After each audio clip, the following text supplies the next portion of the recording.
Hey everyone, welcome to week 1 of our series Neighboring. I'm so glad that you chose to be a part of a small group for this series. I understand some of you have been a part of a small group for a really long time. Some of you, this might be your very first time. You're sort of test driving small groups. Either way, I'm so grateful that you are a part of this as we really link arms together as a church and we try to take our next steps into really taking Jesus seriously and what he meant to be a neighbor, to love our neighbor as ourselves.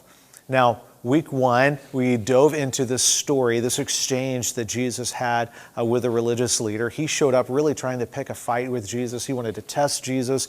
He wanted to expose Jesus. He was really trying to discredit Jesus socially in front of the crowd that was constantly growing. But instead of Jesus engaging in a confrontation, Jesus in his genius and in his kindness drew this man into a deeper conversation.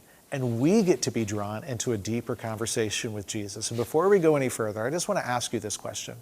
Are you willing for Jesus to mess with you? I want the answer to that question for me to be yes. Sometimes I really don't want to be messed with, but when I take Jesus seriously, when I really kind of open myself up to hear his words, he messes with me, but it's because he loves me and it's because he loves you and he is wooing us in and he is leading us to something much better.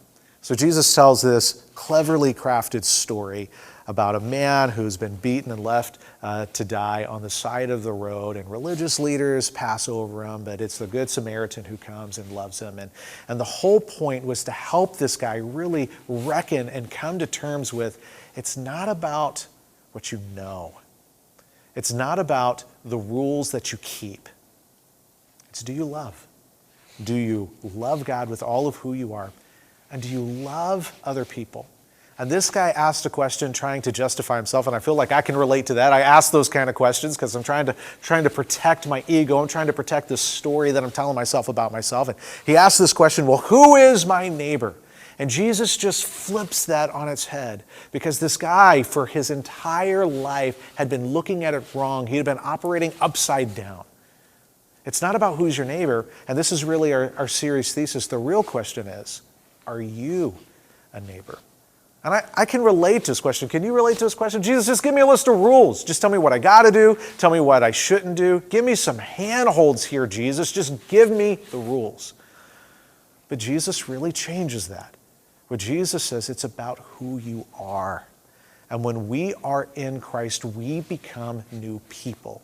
And it's not about us defining ourselves by what we do. It's about us understanding we are redefined by what Jesus did. We are new people. And from that new identity, which is based on who he is and what he's done, we now live differently. We now have a new activity set for our lifestyle. And it's our intent to love other people in the way that Jesus has loved us. But it really begins with, number 1, him being our authority, and number 2, him redefining our identity. And now we know what to do with that. And here's just another aspect of Jesus' genius. When we see ourselves as new in him, that our identity is in him, we don't need a list of rules. We don't need to be told, do this and don't do that. We are now able to operate out of that identity.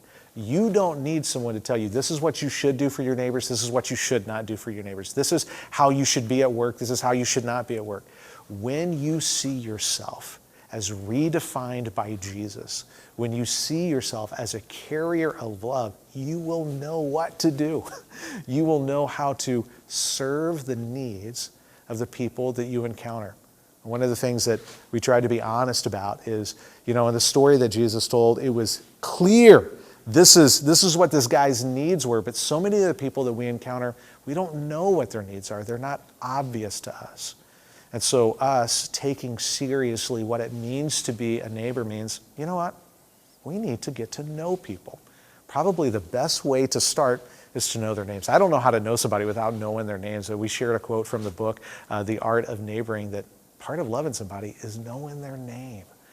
And we really want to challenge you.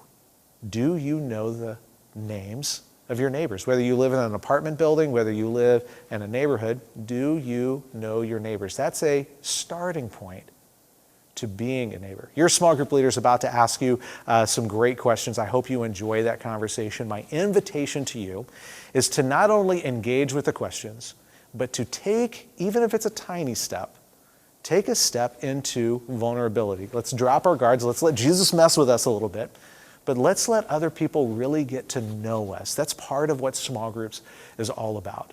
Because when other people really get to know us and we really get to know them, that's when we're able to encourage each other. And so I hope that you get to experience that here in this small group. Again, no one's going to push you to do something you're not ready to do. We just invite you to take a step, even if it's a tiny step, into vulnerability. I think you'll find that it enhances your experience. Again, thank you for being a part of this study. I can't wait to join you again next week.